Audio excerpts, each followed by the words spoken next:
તો જો બાળકો તો અહીંયા એક દાખલો છે 28 નંબરનો વધારાનો સ્વાધ્યાયની અંદરનો. એની અંદર બહુ જોરદાર વસ્તુ છે. એ બે વખત પૂછાઈ ગયેલો છે, નીટમાં પૂછાઈ ગયેલો છે, બે વખત અલગ અલગ રીતે. અને દાખલો જે છે એની માહિતી છે, સમાંતર પ્લેટ કેપેસિટરની દરેક પ્લેટ પર લાગતા બળનું માન આટલું હોય છે. અથવા નીટમાં પૂછાયેલો હતો કે બળ જે છે એ આ સૂત્ર પ્રમાણે હોય છે, અથવા આમાંથી કંઈ પણ પૂછી શકે છે. તો બરાબર ધ્યાન દેજો. આની અંદર સમાંતર પ્લેટ કેપેસિટરમાં એક પર પ્લસ ક્યુ વિદ્યુતભાર હોય, એક પર માઇનસ ક્યુ વિદ્યુતભાર હોય.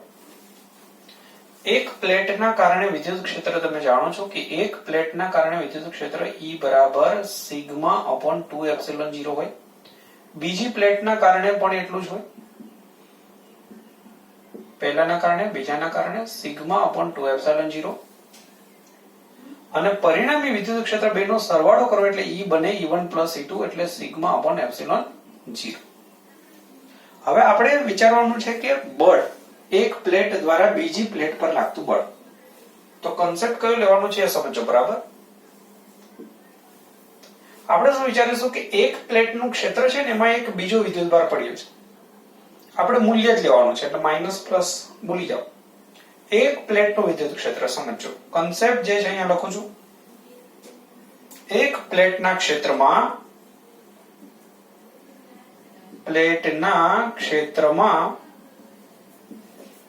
બીજી પ્લેટ પરનો વિદ્યુતભાર ગણવાનો.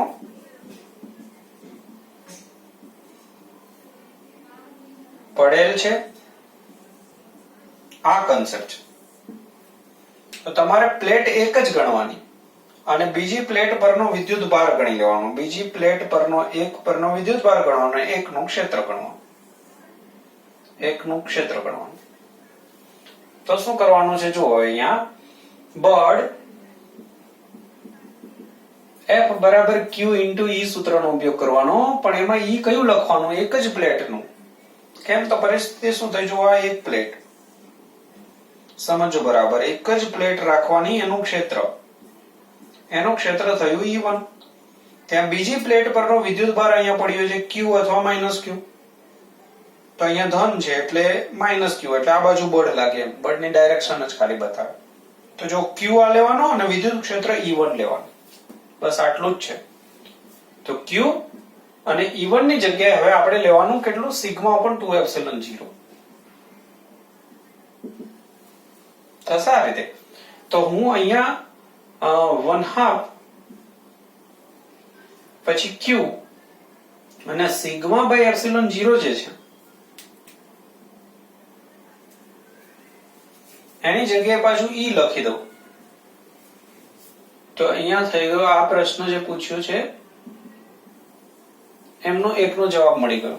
1/2 Q into E 1/2 Q into E જોઈ થયું આ રીતે.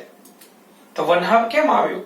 તો 1/2 એટલે આવ્યું કે વિદ્યુત ક્ષેત્ર આપણે એક જ પ્લેટનું ગણ્યું એટલે અડધું થઈ ગયું. આ લીધો તો બમણું આવત એટલા માટે. હવે બીજા સ્ટેપની અંદર આગળ વધીશું. આ સમીકરણની અંદર આ સૂત્ર લાવવા માટે.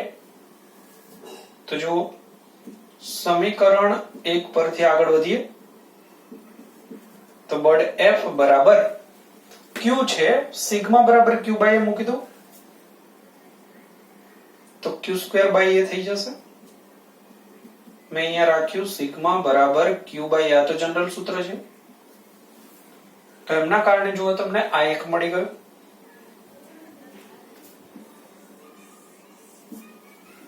બીજું શું કરી શકો છો? હજુ બીજા સ્ટેપ માટે જવા માટે Q² તો છે. અહીંયા C ની ગોઠવણી કરવી હોય તો તમે આવું આગળ વધારી શકો છો. એપ્સિલોન 0 એ તો છે, ભાગાકારમાં D લાવી દઉં. અહીંયા જ કરું છું સ્ટેપ. 2 એપ્સિલોન 0 એ આટલું છે. તો અહીંયા ભાગાકારમાં D કરું તો અહીંયા પણ મારે D કરવું પડશે. આટલાની જગ્યાએ હું C લખીશ.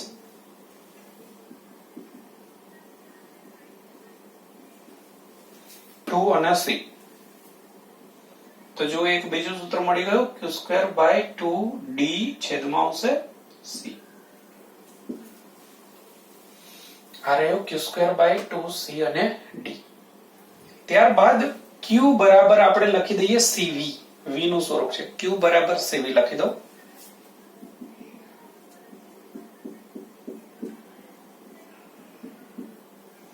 એક c કેન્સલ થશે, વર્ગ છે એટલે એક બચશે, ઉપર v² થઈ જશે 2d. જો તો આ થઈ ગયું. તો આ રીતના પ્રશ્નો જે છે એ પૂછાઈ ગયેલા છે. એક વખત પૂછાઈ ગયેલું હતું કે બળ જે છે એ ડી પર આધારિત છે કે નહીં. તો અહીંયા મોટા ભાગના વિદ્યાર્થીઓ કન્ફ્યુઝન ની અંદર આવી જાય છે. 3 સૂત્ર થયા, 4 થયા આમ તો જુઓ. તો આમાં ડી વિશે કોઈ વાત દેખાતી નથી, આમાં ડી દેખાતું નથી, આમાં ડી દેખાય છે, આમાં બી ડી દેખાય છે. તો ડી પર આધારિત છે કે નહીં એ ચેક કરવું મુશ્કેલ થઈ જાય છે. આ બંનેમાં ડી દેખાય છે, આમાં ડી દેખાતું નથી. તો ઈ જે છે એની અંદર સિગ્મા આવશે, પછી ક્યુ નો પણ ઉલ્લેખ છે.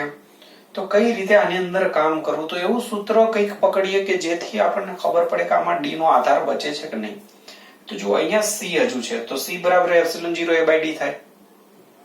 અહીંયા બી c છે, તો ε0a/d એટલે એમાં d છુપાયેલો છે. આની અંદર તમે જુઓ કે આની અંદર કોઈ જગ્યાએ હવે d નો ઉલ્લેખ નથી. q એટલે વિદ્યુતભાર અચળ હોય, આ 2 અચળ, ε0 અચળ, પ્લેટનું ક્ષેત્રફળ અચળ, એટલે d આમાં બચતો નથી.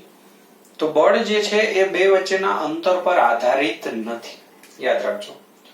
બળ જે છે એ d પર આધારિત નથી. એનો બીજી રીતે બી તમે વિચાર કરી શકો કે આ પ્લેટ સમાંતર પ્લેટ છે, એ અનંત વિસ્તારવાળી પ્લેટ ગણતા હતા. તો ક્ષેત્ર ગમે ત્યાં સરખું જ હોય, ક્ષેત્ર જે છે કોઈ બી જગ્યાએ સરખું જ હોય, કારણ કે અનંત વિસ્તારવાળી પ્લેટ હોય. તો એમાં આપણે યાદ રાખ્યું હતું વિદ્યુત ક્ષેત્ર જે છે અંતર પર આધારિત નથી. તો ક્ષેત્ર અંતર પર આધારિત નથી તો લાગતું બળ પણ અંતર પર આધારિત નથી, બધે જ બળ સરખું લાગશે. તો આ એક જોરદાર કન્સેપ્ટ ક્લિયર કરવા માટેનો દાખલો મેં તમને સમજાવી દીધો.